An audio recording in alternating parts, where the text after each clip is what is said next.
PSDB. Vereador, muito bom dia, prazer revê-lo, seja bem-vindo. Muito obrigado, J. Batista, Márcio Didier. É sempre um grande prazer estar aqui com vocês. Vereador, vamos começar com o trabalho desenvolvido, seu trabalho lá na Câmara Municipal, até porque é um ano eleitoral, claro, a Câmara já se programa para isso, enfim, mas muita gente vai estar interessado na reeleição ou, não é? Isso aí pode comprometer alguns projetos, na sua opinião, como é que o senhor está fazendo no seu caso? No nosso caso, nós planejamos o mandato para que ao longo deste ano a gente possa entregar à população, ao recifense, um produto, fruto do mandato, e não apenas a ação de fiscalização, a ação parlamentar propositiva de projetos de lei, a participação dos debates, tanto políticos quanto os debates técnicos dentro da casa, e também a nossa atuação enquanto presidente da Comissão de Educação da Câmara Municipal do Recife, mas nós resolvemos entregar um produto. Qual é esse produto? Um livro, juntamente com um sistema online de acompanhamento da rede municipal de ensino do Recife. Então, nós nos dedicamos 3 anos a esse projeto, rodamos mais de 30 mil quilômetros dentro da própria cidade, fiscalizamos in loco as escolas, todas elas, produzimos mais de 1000 requerimentos sobre as questões, os pedidos, as demandas de cada uma delas. Fizemos mais de uma dúzia de denúncias ao Ministério Público, dos casos mais graves, inclusive alguns casos resultaram no fechamento de escolas, onde não havia a menor condição de funcionamento de qualquer coisa, muito menos uma escola para abrigar 300 alunos. Isso foi ação nossa. O livro está pronto, vamos publicar pelo Instituto Teotônio Vilela Nacional. O livro ele contempla todas as RPAs e a gente verifica a condição de infraestrutura e as condições de aprendizado. Traçando a evolução histórica desde 2009 na rede, todos os DIDEBs, o que era esperado pelo Ministério da Educação, o que a escola alcançou, relatórios fotográficos, filmes, vídeos, que nós criamos um canal no YouTube especificamente para colocar os vídeos no YouTube, sob a direção do jornalista Eduardo Bandeira.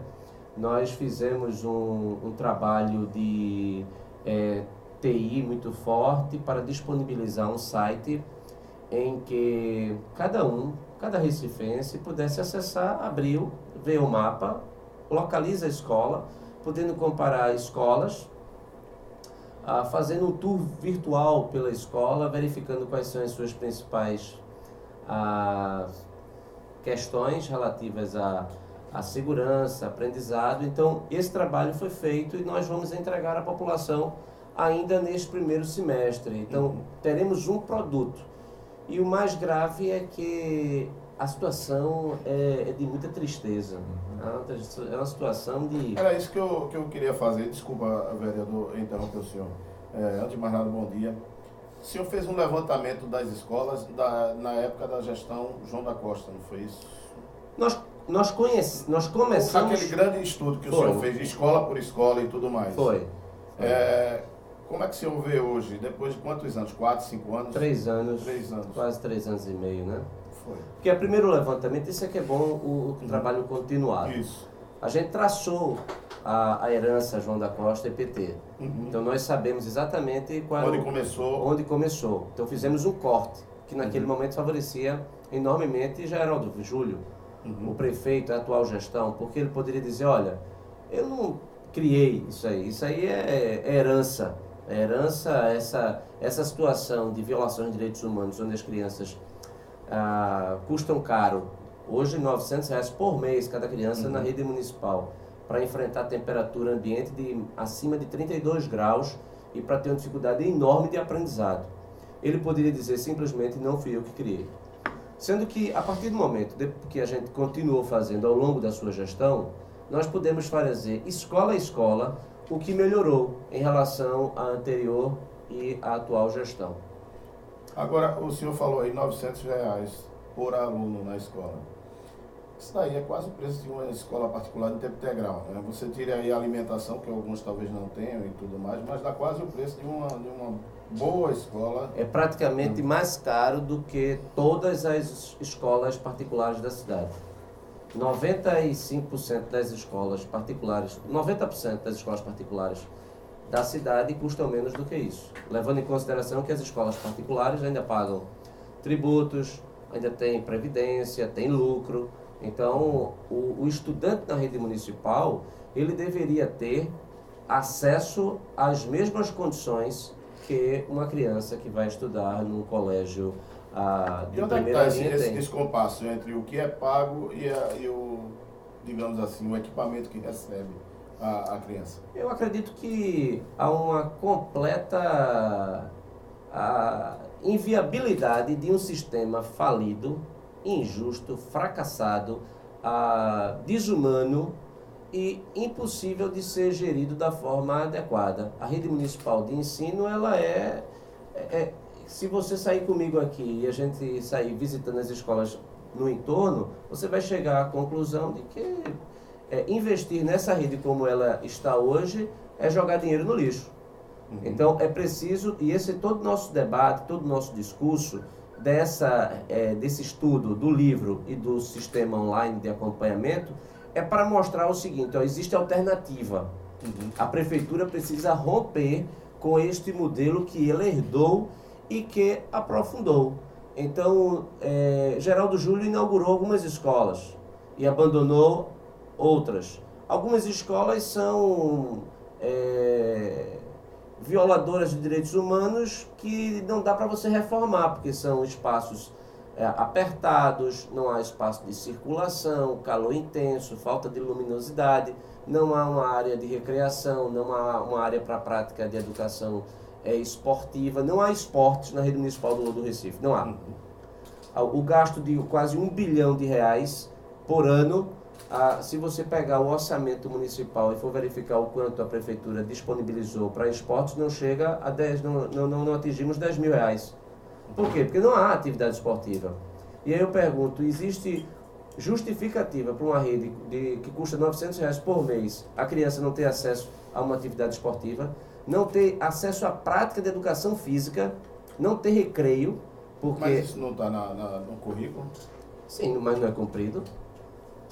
Tudo que está na lei, a prefeitura desconsidera. O prefeito inaugurou uma escola nova, a Escola Manuel Torres, na semana passada. Eu fui à escola. Assim que ele acabou a inauguração, eu fui à escola para pegar exatamente o retrato do que foi entregue. E todo o discurso da prefeitura é que é o novo padrão. Você chega lá, o novo padrão não tem um parquinho. Você matricularia uma criança no ensino fundamental, sem que ela tivesse um parquinho para brincar? Não tem, porque o brincar faz parte do desenvolvimento da criança. A criança que não brinca, ela sofre consequências na sua formação que são irreparáveis. Não há uma quadra poliesportiva, ou seja, não há a prática não há a prática esportiva, não há atividade de educação física. R$600 foi o quanto a prefeitura gastou no ano passado para comprar bolas. R$600 de uma rede de 320 unidades, quase 312 unidades, 320 porque muda ocasionalmente. Então, o prefeito inaugurou uma nova escola que não tinha, para 500 alunos, que não tinha um extintor de incêndio. Falta de segurança. Como é que sinceramente, aí não é o erro do prefeito. O prefeito deveria chamar a sua assessoria e dizer: olha, como é que você me coloca para inaugurar uma escola, chamo todo mundo e essa escola não tem um extintor de incêndio? Se houvesse um incêndio ali, morreria todo mundo, inclusive eu. Isso é injustificável. Então, uma escola que não tem parque, não tem quadras, não tem extintor de incêndio, não responde a normas de segurança, é uma escola que, na minha concepção, já demonstra a fragilidade ou até mesmo a incompetência de gestão. Então, o nosso trabalho é para colocar o problema transparente para a sociedade. Até mesmo porque, quando a gente nega o futuro a essas crianças, a conta vai chegar não apenas para ela e para as suas famílias, mas vai chegar para toda a sociedade. Nós temos aproximadamente 90 mil crianças que, quando chegarem na atividade, no momento de trabalho, terão dificuldade enorme de conseguir emprego, Márcio. Porque a cada dia, a base, né, que você... a cada dia, o mundo exige maiores faculdades de abstração. Uma criança que não é alfabetizada, o Plano Municipal de Educação que foi encaminhado pela Prefeitura e que nós apresentamos um substitutivo e lamentavelmente perdemos, ele prevê que estabelece que a criança deva ser alfabetizado até a 3ª série. Ora, terceiro ano do ensino fundamental. Uma criança, em qualquer escola razoável, ela, antes de entrar no 1º ano, ela já está quase alfabetizada. O 1º ano, ela conclui a sua alfabetização. E se ela não for alfabetizada no 1º ano, ela terá um enorme prejuízo no currículo, porque todo o currículo do 2º e do 3º e em diante depende da alfabetização. Eu pergunto, como é que é justificável? O que é que justifica uma criança ir para a escola e não ser alfabetizada? E veja, durante um momento, o debate ficou absolutamente contaminado por questões de ideologia de gênero, por questões outras que não o aprendizado. Então, o fracasso, isso é um fracasso coletivo, que Geraldo Júlio herdou, a sua gestão herdou, lamentavelmente ela não teve a capacidade de superação. Não melhorou nada? Olha, eu acredito que ela estabilizou um pouco melhor do que a anterior. Houve algumas escolas que conseguiram colocar um ar-condicionado em sala de aula, que é uma demanda, inclusive fizemos uma campanha intensa de climatização nas escolas, que o maior problema na rede é o calor intenso, que sufoca todo mundo. Mas, além do calor de sufocar, você também questão de atenção, né? De barulhos externos. Olha, você tem escolas que funcionam dentro de igreja, separado por um tapume. Tem escola que funciona no subsolo de igreja, subsolo. Tem escolas que era no Brasilite, não tem cabimento. Então são aproximadamente... É porque tem escolas que têm unidades, que são anexos, então são mais de 320. Mas, por exemplo, a questão de gestão, para a gente poder mover, que eu acho que vocês estão querendo discutir outras coisas também. Mas veja, o programa que a Prefeitura coloca como um grande feito, o programa do Lego, da robótica. Sim. A propaganda que foi feita em cima desse programa é gigantesco. A Prefeitura colocou 32 milhões nesse projeto, podendo chegar a 70 milhões, de acordo com a dispensa de licitação que foi feita. Sabe o que é que isso significa? A opção entre construir 20 novas escolas e fazer um programa de robótica. Se você, porque essa é a unidade que ela inaugurou sem extintor, ela resolve-se, porque você bota o extintor, você bota o parquinho, você constrói uma quadra, desapropria ali, e a escola vai ficar um outro padrão de fato em relação às casas alugadas que ele herdou, em sua maioria. Essa nova escola custou menos do que 3 milhões de reais. Se ele gastou num ano só 32 milhões, ele teria construído 10 novas escolas, e tem muitas escolas que estão aí as obras paradas, porque as empresas não recebem, etc. Então, esse tipo de opção pelo Lego pode ir a qualquer escola da rede e você vai encontrar, todas as escolas têm um quarto, tem um ambiente fechado, onde o Lego está guardado, porque ele universalizou, mandou para todas as escolas de uma única vez. Não funciona, porque não há instrutores, as salas não comportam, os professores ficam com medo de perder o material. Então são 32 milhões guardados numa salinha escura, com mofo, nas escolas da periferia. Isso não tem cabimento. Na minha opção, foi uma opção extremamente equivocada. Muito bem, vamos ao rápido intervalo, Márcio? A gente volta. E aí a gente retorna com outros 11h39. Folha Política. De volta à Folha Política, de volta com o vereador do Recife, André Regis, do PSDB. Vamos falar do PSDB, Márcio? Vamos. Aí ele já fez, como a gente conversou na semana passada com ele, da questão de PSDB começou a botar a tropa na rua aí, de olho na eleição, né? E promete ser uma eleição muito acirrada, muito disputada, é mais ou menos por aí, vereador? Eu acredito que sim. Eu acho que o momento é extremamente favorável ao PSDB. Sofremos aí um bombardeio muito grande. Se a gente tem uma postura mais dura, é porque o PSDB está sendo irresponsável. Quando tem uma postura mais propositiva, é porque o PSDB não sabe fazer oposição como o PT fazia, a oposição com a faca entre os dentes. Então isso, eu acredito que esse é um grande problema do PSDB, do ponto de vista da sua comunicação. Mas perante a sociedade, o imaginário da população, o PSDB hoje é visto como a única opção viável de retomada de algum tipo de governo, do restabelecimento da governabilidade no país. O senhor fala nacional, né? Eu acho que falo nacional, e aí tem rebatimento em todos os lugares, inclusive aqui no Recife, onde nós temos outra vantagem, o fato de que disputamos a última eleição e ficamos em segundo lugar.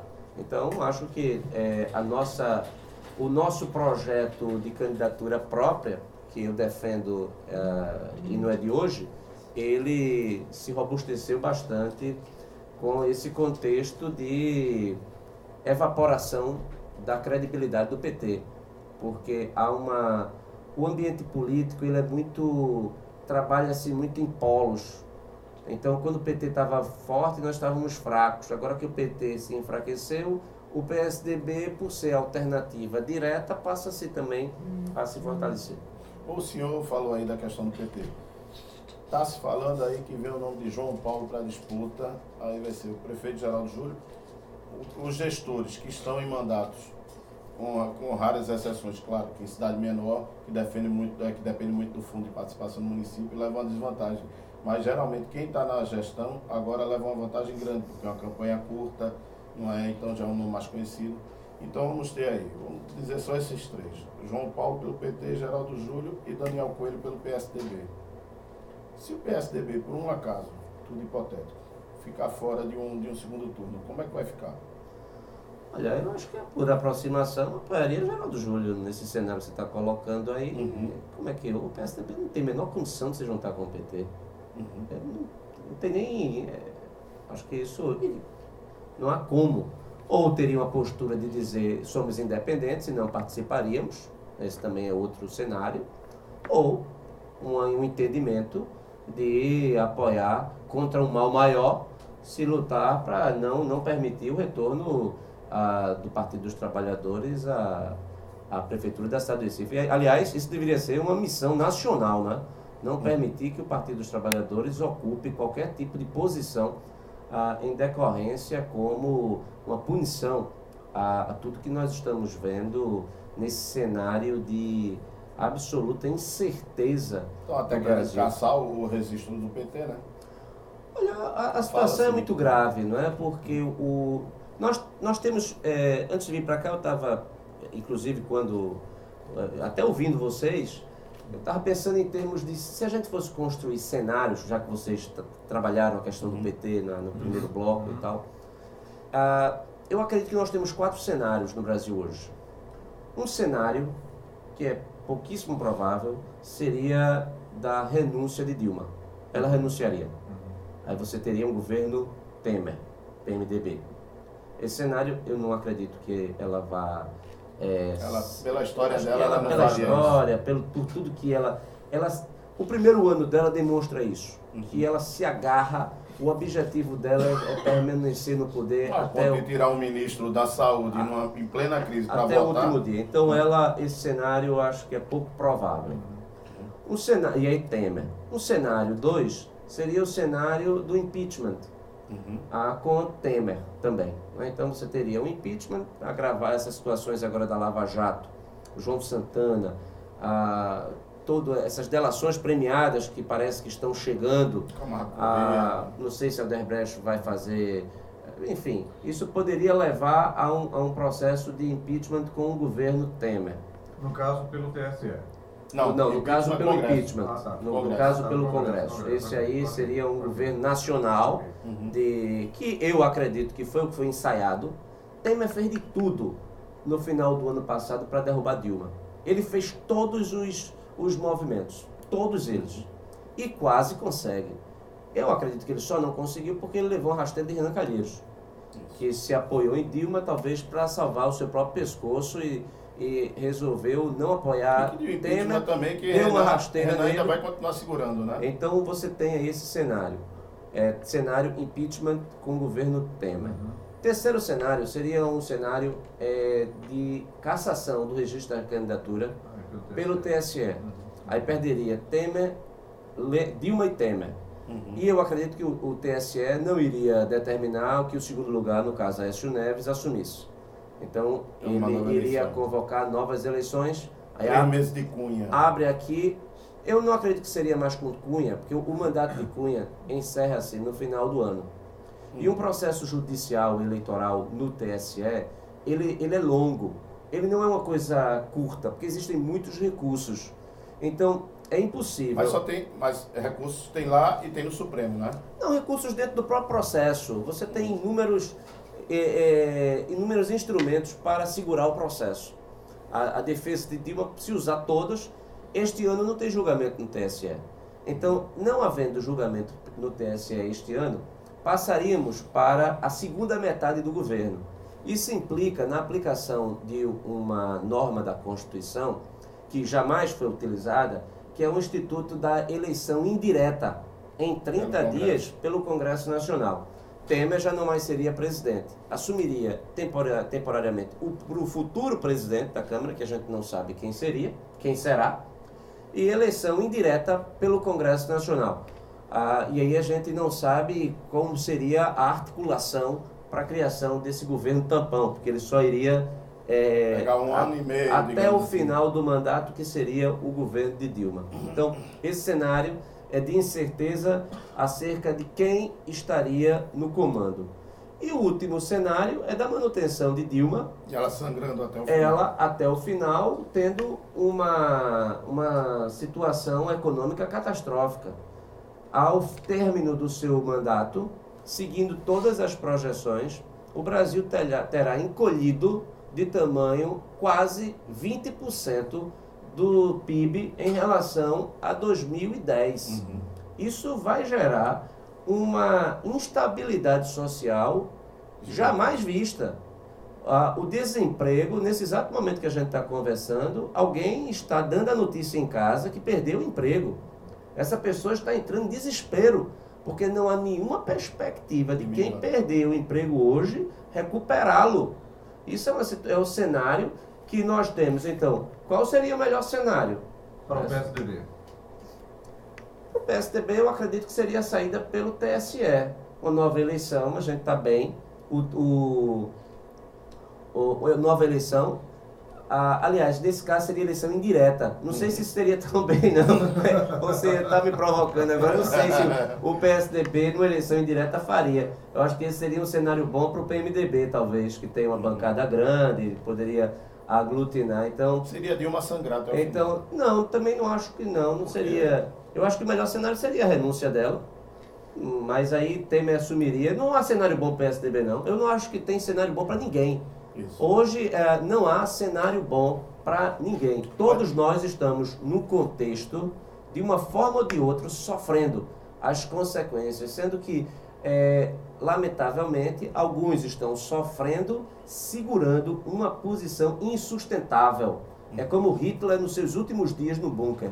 Cada dia que ele vivia significava a vida de centenas de milhares de alemães. Então, era Dilma. Para o Brasil seria muito melhor que ela simplesmente resolvesse renunciar e a gente, por outro lado, um processo de impeachment, se fosse até o final, eu acredito que Temer poderia articular um governo de amplitude nacional, cogitou-se que ele traria José Serra para fazer esse trabalho como um primeiro-ministro.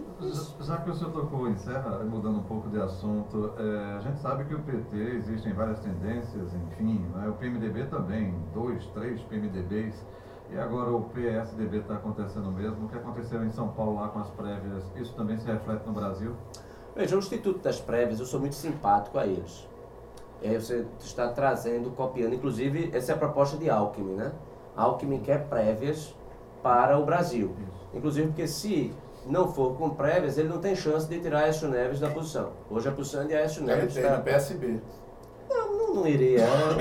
Isso é descartado. Embora o PSB seja um partido que vive à procura, né? É uma legenda que vive à procura eternamente de um candidato. Garotinho, Ciro Gomes, Marina Silva.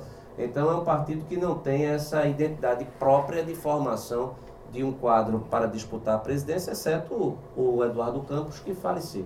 Então, eu não acredito nessa saída de Alckmin. E Alckmin quer, e até mesmo porque pouca gente entende a estrutura partidária do PSDB em São Paulo. O PSDB em São Paulo ele é muito forte em todos os municípios, é um partido orgânico. Então, a ideia de você ter prévias, ela fortalece a democracia interna.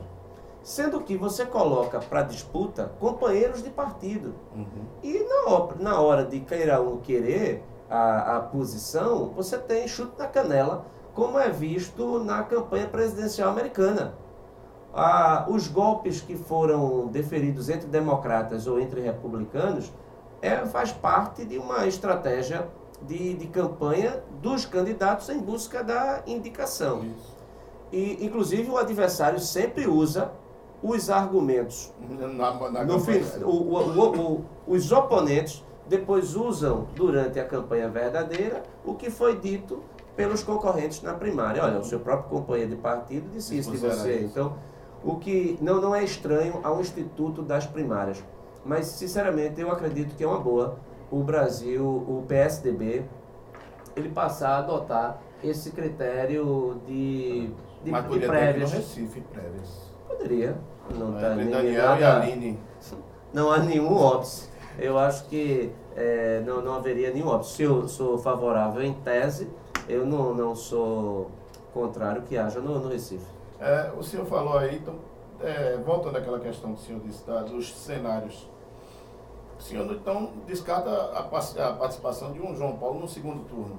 Porque para o PT vai estar muito ruim. Qualquer daqueles cenários, se não é bom para o PSDB, imagine para o PT. Qualquer um daqueles cenários. Eu acho muito pouco provável. Ele já perdeu 2 vezes. Ele perdeu para vice-prefeito. Acabou bem pequenininho na eleição de 2012. Depois perdeu para senador em 2014. E o sentimento que eu vejo por aí é de ninguém tem saudade do governo dele. Durante algum tempo, se tinha a ilusão. Aliás, essa é uma marca das gestões do PT. Não sei se vocês perceberam, até governos que saíram como se fossem governos exitosos, depois os problemas estruturais vão aparecendo e não há nenhum sentimento de desejo de retorno ao passado. Então, eu não acredito que até mesmo porque a gestão João Paulo e João da Costa foram gestões desastrosas para o município. Então, e o relato que eu fiz sobre a educação para vocês, a irresponsabilidade, ela é muito grande. Certa vez eu apresentei no encontro na Flórida, no condado de Broward, entre supervisores escolares que me colocaram para discutir a questão de modelos de educação. Quando eu relatei o caso do Recife, um supervisor, ele chegou para mim, Márcio, e disse: professor, isso que o senhor está apresentando, se acontecesse aqui, todo mundo que está nessa sala seria preso. Seria preso. O Jota já fala. Não é admissível você deixar uma criança na escola, uma criança perfeita, ela chegar até o final do ciclo escolar sem ter aprendido o conteúdo. Muito mais chegar analfabeto, como é o nosso caso, já que as nossas crianças, você encontra na rede um percentual extremamente elevado de crianças analfabetas. Muito bem. Vereador André Regis, muito obrigado pela sua vinda, participação com a gente no Folha Política. Eu que agradeço, é um grande prazer estar aqui, né, com vocês. É só chamar, estarei de volta. Muito bem. Forte abraço, Márcio. Até amanhã. Um abraço, até amanhã. Final do Folha.